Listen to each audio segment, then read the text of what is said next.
Olá, graça e paz do Senhor, aqui é o pastor Thomas Magno e nós estamos em mais um estudo do Catecismo de Heidelberg. Nesse estudo nós iremos observar as perguntas 6, 7 e 8 do Catecismo, que ocupam um lugar decisivo no desenvolvimento didático e teológico deste símbolo de fé reformado. Depois de aprendermos que o conhecimento da nossa miséria vem pela lei de Deus, surge uma pergunta inevitável e profundamente importante. Qual é a origem dessa miséria, deste pecado em nós? Não basta reconhecermos que o ser humano é pecador, ou que falha em cumprir a vontade divina. É necessário compreendermos como essa condição surgiu e qual é a sua verdadeira profundidade. É exatamente isso que este dia do Senhor se propõe a explicar de forma clara, bíblica e pastoral.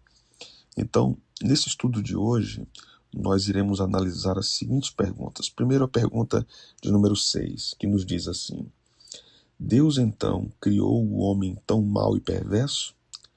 A pergunta 7 nos diz assim: de onde procede essa natureza corrompida do homem? E a pergunta 8 nos diz assim: somos, então, tão corruptos que somos totalmente incapazes de fazer qualquer bem e inclinados a todo mal?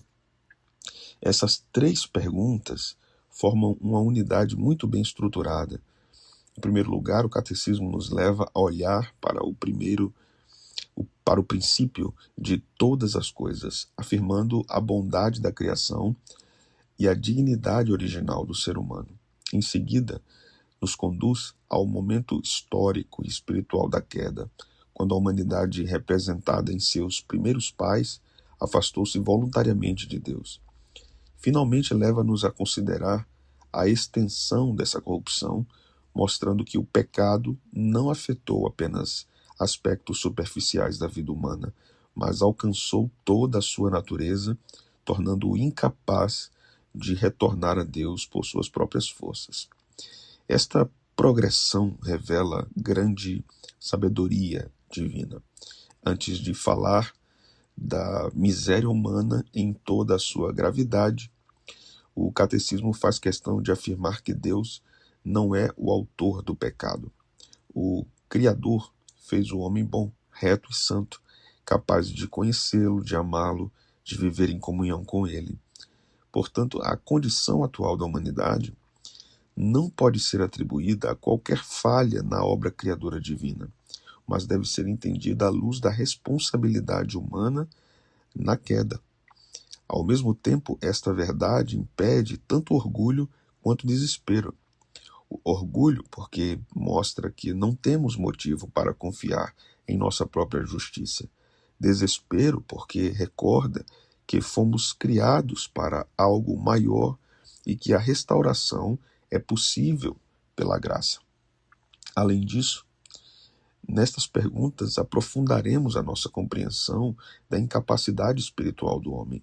Ao afirmar que somos inclinados ao mal e incapazes de fazer o verdadeiro bem sem a regeneração pelo Espírito Santo, o catecismo estabelece o fundamento para toda a doutrina da salvação que será desenvolvida nas sessões posteriores. Somente quando o ser humano reconhece a profundidade de sua corrupção é que pode compreender corretamente a necessidade de um Salvador e a natureza totalmente graciosa da redenção. Então, este estudo não é apenas uma reflexão sobre o passado da humanidade no paraíso, no Jardim do Éden, mas também é uma explicação da realidade presente e uma preparação para a esperança futura. Ele nos ensina que a história da salvação começa com a criação boa de Deus, passa pela queda trágica do homem e encontra sua resposta na obra renovadora do Espírito e na redenção realizada por Cristo. Dessa forma, somos conduzidos a uma postura de humildade diante de Deus, de dependência da sua graça e de gratidão pela restauração que Ele promete realizar plenamente no seu povo. Então vamos às perguntas do catecismo e vamos pensar como isso é aplicável às nossas vidas. Em primeiro lugar, vamos considerar a pergunta de número 6. Deus então criou o homem tão mau e perverso? O catecismo responde de forma decisiva que Deus não criou o homem mau nem perverso, mas o fez bom e à sua imagem, em verdadeira justiça e santidade. Isso significa que no estado original, o homem possuía um verdadeiro conhecimento de Deus, possuía verdadeira retidão moral, possuía verdadeira pureza interior e possuía plena capacidade de amar e obedecer ao Senhor. Este ensino protege a doutrina da bondade da criação e mostra que o pecado não pertence à obra criadora de Deus. Ao mesmo tempo, revela a grande dignidade com que o ser humano foi formado por Deus.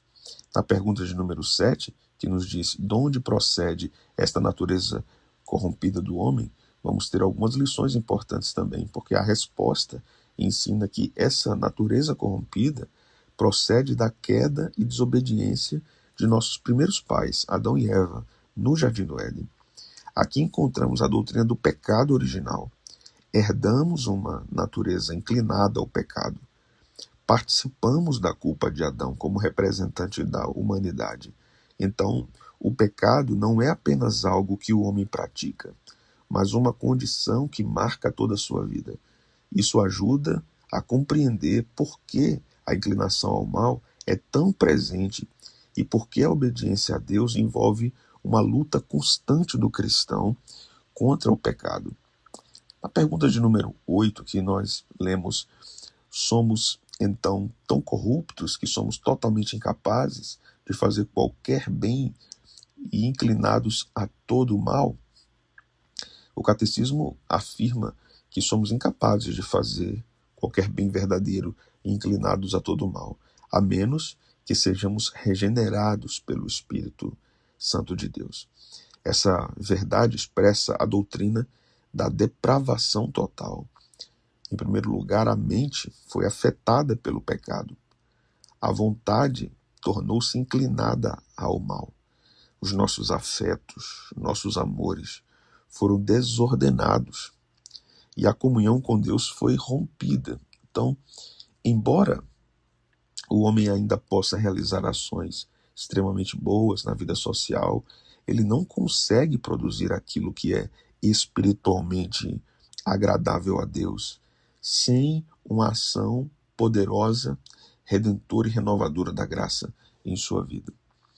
Este ensino nos conduz diretamente à esperança do Evangelho.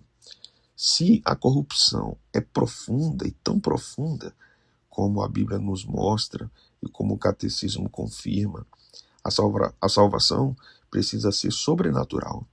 Ela não pode ser uma atitude do homem. Então a regeneração, conforme aprendemos em Tito 3:5 e João 3 também, é obra soberana do Espírito Santo. O início de uma nova vida com Cristo e é a restauração progressiva da imagem de Deus no crente. Nós aprendemos isso em Romanos 8. Então, estas perguntas destroem toda a confiança na capacidade humana de autossalvação e direcionam o coração para a graça divina. O homem não pode salvar-se a si mesmo. Ele não pode produzir a sua própria salvação.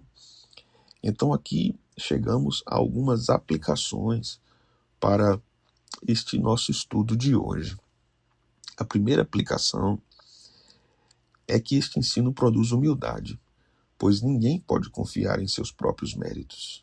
Ninguém pode ser salvo por sua própria força, suas próprias conquistas, mas única e exclusivamente pela soberana ação de Deus por meio de sua graça, que salva o pecador. A segunda coisa é que este ensino estimula a dependência da graça de Deus para a santificação. Não dependemos da graça apenas para sermos salvos. Dependemos da graça para sermos santos. Sem a graça, nós não teremos uma vida santificada.